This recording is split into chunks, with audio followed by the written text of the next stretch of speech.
back to the Citizen channel. You're all staying safe and well. And our story of the game, a little sum up, I do this 24 hours at least after the game, perhaps a little bit later, once you've had time to reflect, and I can come up with a little bit of humour perhaps to brighten up what tends to be a disappointing thing at the moment, doesn't it? Of course, a disappointing but not unexpected defeat on Merseyside to the champions election, can we say, 13 games into the season? Well, we can say it. No one can stop us. It's Liverpool 2, City 0. 1st of December 2024, 4pm kickoff. Match day 13. Unlucky for City, unfortunately. So we'll have a serious and perhaps not so serious, but it's hard not to be too serious at the moment in our predicament. But we have to laugh, as that's all we've got left, isn't it? Through personal and some media observations, of course. Please check out my player ratings feature already out there. Not so good. A bit of difference between me and Simon. Some of the players, totally, a big difference as well occasionally. So check that out, guys, and let me know your thoughts. And let's get on to this game. Yes, Pep's 11, 3 changes to the Feyenoord game. I got 8. I was all right with that. I was a bit surprised to see Ederson dropped. I thought he might get away with at least one bad game, which compared to some of the other players who he keeps playing, wasn't that bad. I don't think against Feyenoord. Surprised with Gvardiol as well, even though again he's been consistently bad, so perhaps less of a surprise. And of course Diaz was back, which is nice. Hopefully he's back to stay for a while. And of course, I thought Grealish might get a little kick into this, but of course he had to wait a little bit longer, didn't he, to get his appearance on the pitch for a few minutes anyway. So the 11, Ortega, Walker, Akanji, Diaz, Aki, Lewis, Gundo, Nunes, Bernardo, Foden and Haaland. On the bench, Ederson, Carson, Grealish, Doku, De Bruyne, Gvardiol, Savi, O'Reilly and McAtee. Yes, Liverpool made 4 changes to their midweek victory over Real Madrid. Well done them. Kelleher, Alexander-Arnold, Gomez, Van Dyke, Robertson, Gravenberch, Slobozlai, McAllister, Salah, Nunes and Gakpo. I'll not talk about the subs. I hardly know any of them anyway. Story of the game, yeah, we switched them round. At least Walker won something, didn't he? We switched them round, so at least we won the toss. So we got off to a good start though. I think we have the same thing at the Etihad. It doesn't make a lot of difference. It's just a bit inconvenient for the team because you get used to kicking one way, of course.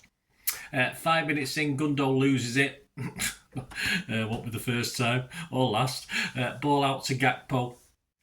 He cuts in and Ortega makes a save, but there's an offside anyway. But I think we know fairly early doors what this game's going to be like. 11 minutes, Liverpool go close twice. Slobozlai offers or forces an okay save from Ortega. Yeah, there's a lot of raves over Ortega. Yeah, I thought he did okay, but I wouldn't have said he was man of the match material. He was just the best of a bad bunch. Van Dyke hit the woodwork from a corner, unmarked with a header. We'll talk more. No doubt we'll come back to that in a minute. 12 minutes, it's 1-0 to Liverpool. Certainly not against a run of play, was it? Out to Salah. A good ball out, actually. And of course, Salah's ball into the box just bisected our defenders, Ortega. And Ortega seemed a bit slow, but then again, the whole defensive line seemed a bit slow to react to this. Gakpo was at the back post, of course, on the side where Walker's usually ferreting about, but he isn't these days, is he? That's the problem. And of course, he's nice, easy tapping at the back post. It had been coming. Shocking defensive line from us. So I said we all looked at sea and slow on that one. 18 minutes, Trent Alexander-Arnold puts the ball into Salah to chase. It looks as though he's through, but Aki manages to get a little foot in, so a good tackle from Aki. 19 minutes, old Dick Van Dyke himself was involved again. Headed wide this time from a corner. A free header, and again, as in the first one earlier, our defence just looked on admiringly, probably round of applause as well. 19 minutes, Trent went on a run. Left the ball to Gakpo and he smashes it over. And when we say over, I mean, if you put 3 goals on top of each other, it would have still been over. 24 minutes, Lewis and Walker getting a tangle, or let's say make a fucking mess of it. Nunes gets in the Liverpool fight. Liverpool third. He then loses a ball and concedes a foul, a yellow. A bit sloppy though but surprisingly the refs give a Liverpool player a yellow. It didn't happen that often, did it? There's a couple of other times when perhaps a red could have been brandished, but this is Anfield, isn't it? 32 minutes, Foden but for a shirt pull. No, definitely no problem there. 39 minutes, City's first shot of sorts. Yeah, Robertson lets in Lewis, and the ball is sort of jabbed wide. He tries with an outside of the foot effort. Where's Cancelo when you need him? 3 minutes injury time. Glad to hang on actually, because 1-0 wasn't a bad score at half time, considering it probably could have been 4 or 5. But still couldn't see us getting back in it. Not really. Although I must admit, the way Liverpool started the second half, it's as though they wanted us to get back in it. 51 minutes, old Dick Van Dyke again. Another header from a corner unmarked. I mean, it's just carbon copies. He seems to have the freedom of the 18-yard box. Thankfully, the ball lands on the roof of the net this time. We may, for how good we are on corners, we may as well have stick the keeper on the 6-yard box, or Tiger or Edison, whoever it is, and stick the other 10 guys on the line and just see if the keeper can get to it. Or, of course, the guys at Liverpool will have to head it higher than the players on the line. I mean, we may as well do that and take our chances, because we're absolutely useless at defending corners. 56 minutes of Kanjanaki getting a tangle. Well, another effing mess, of course, and Salah is through. How he missed that one, I don't know. He shoots well wide. You sort of expected him to bang that one home. 57 minutes, City sub Savvy and Doku on. Very brave of Pep. Gundo and Nunes off. That wasn't very brave. Seemed obvious. 63 minutes, Salah again scoops one wide, having barreled through. Lewis had been bundled off the ball earlier, which happened time and time again in midfield. 68 minutes, Gakpo shoots, but it's straight at Ortega. Another good save, say many.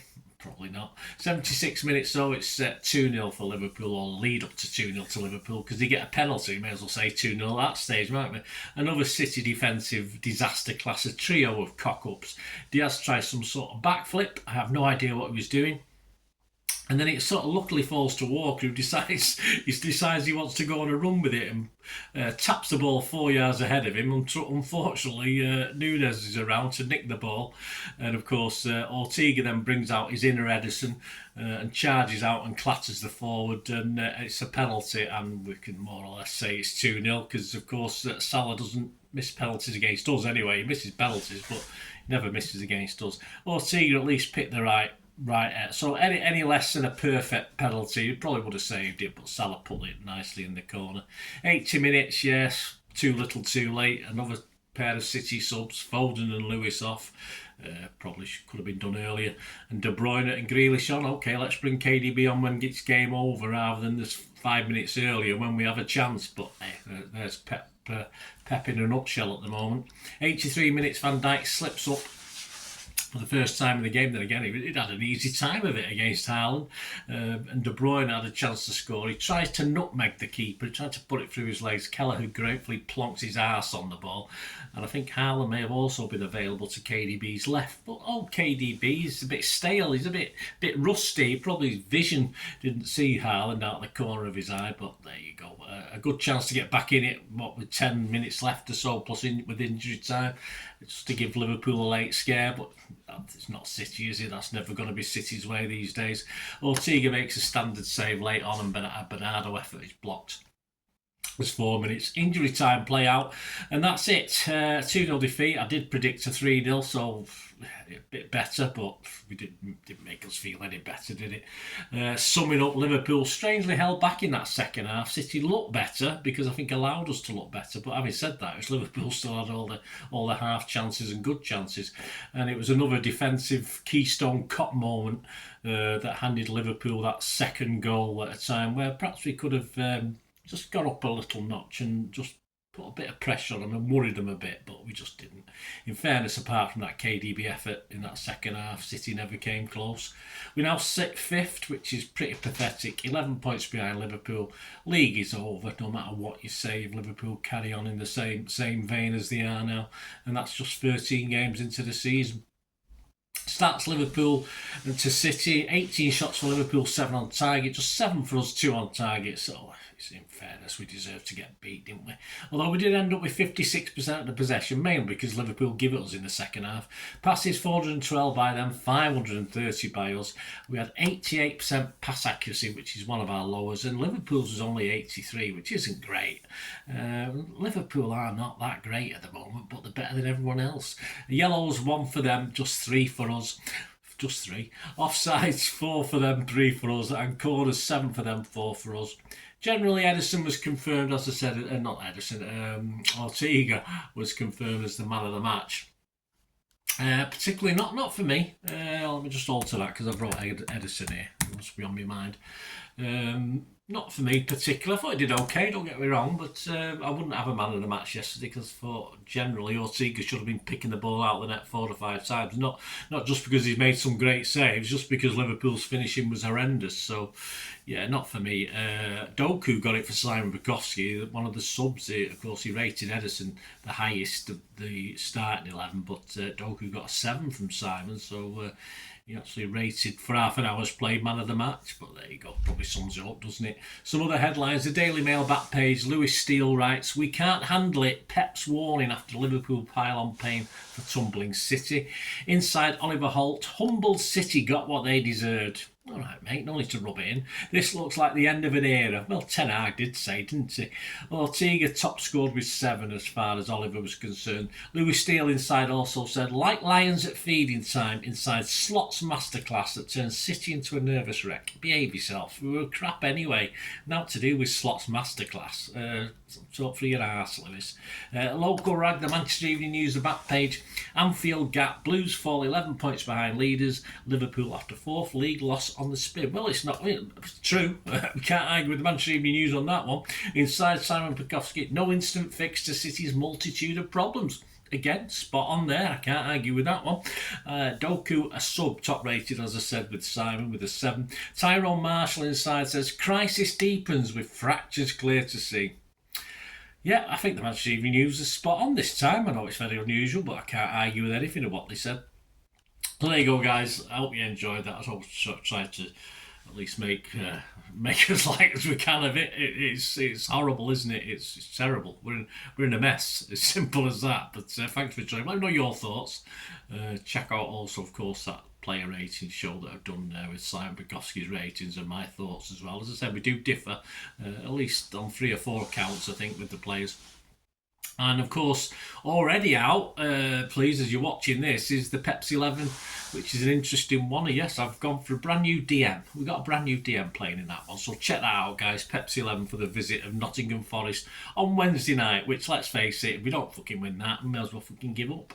Simple, and that's swearing, because that's how we are at the moment. And of course, there will be a City 130 special out. That'll probably be out on Tuesday-ish. I'd say it's got quite a few to get out at the moment. On City against Forest, from the past, people like Mr. Brian Clough and Joe Mercer and all the links back in time and up to date. Mr. Nunes, is it Santo? Oh, I can't remember his bloody name now. The manager, anyway, the Nottingham Forest manager, who's he's got. I love his beard. I think he's got a great beard, hasn't he? But check that out, guys. Anyway, there's City 130 as well. And as I said, let me know your thoughts. Thanks for watching. Hope you enjoyed it. If you've not already subscribed, please, that'd be wonderful, mate. Give me a nice warm feeling if you can subscribe. Press that notification button so these vlogs are coming out. There's a lot of guys doing a lot of young stuff out there, doing a lot of live stuff, but I hope I bring something to the table. Otherwise I'd just stop, in fairness, if I didn't bring something a little bit different to what's already out there. So please support me. And if you do check for the channel, you'll see stuff on film and TV as well. Another passion of mine, so if you want to have a break from football, have a look at that. And of course, if you like to support me, I'm always open to offers. Just stay tuned and find out how moving forward you can help support this little channel of mine. Thanks so much. Shout out before we go for my sponsors at the moment. Piat 6505. They've got a little eBay shop. And they sell movie posters from the 1990s and 2000s, some great films, some great actors. So please check the link in the comments section below and you'll go straight to the shop. I dispatch everything between 24 and 48 hours, so if you see anything there, you want to order it, you can also mention my name. I mean, they are sponsoring me, so I do my little deal as well, so you can get 10% off. If you buy anything, just mention me, so say Bernard sent you, and they'll give you a 10% reduction on your order price. My thanks to Piat 6505. If you're interested in sponsoring the channel yourselves, guys, supporting the channel by sponsorship, just let me know. My socials are on screen there, so just contact me about that. and we can have a chat. Other ways to help me out, guys, if you watch the ads, if the ads on this YouTube ads, that helps in a very little way, but it all helps. It all, watch the pennies and pounds look after themselves, they say, don't they? Or the pennies or the 10p's look after themselves. But if you watch the ads or follow the links on the ads as well, that's always a nice way to support the channel. If you sort of hang on for it, I've done that. I watched other people's and followed the ads, just something I fancied, which does happen from time to time. Of course, you can support me by pushing that subscribe button as mentioned earlier, and that of course pressing the button so you know when these vlogs are coming out. And of course I'm always interested in your opinions, and of course you can give us a like, that'd be wonderful as well. So thanks for watching, guys. Hopefully I'll join you very, very soon with something else. Until we meet again, I'll never ask one thing, don't I? Please stay safe, everyone. Bye for now.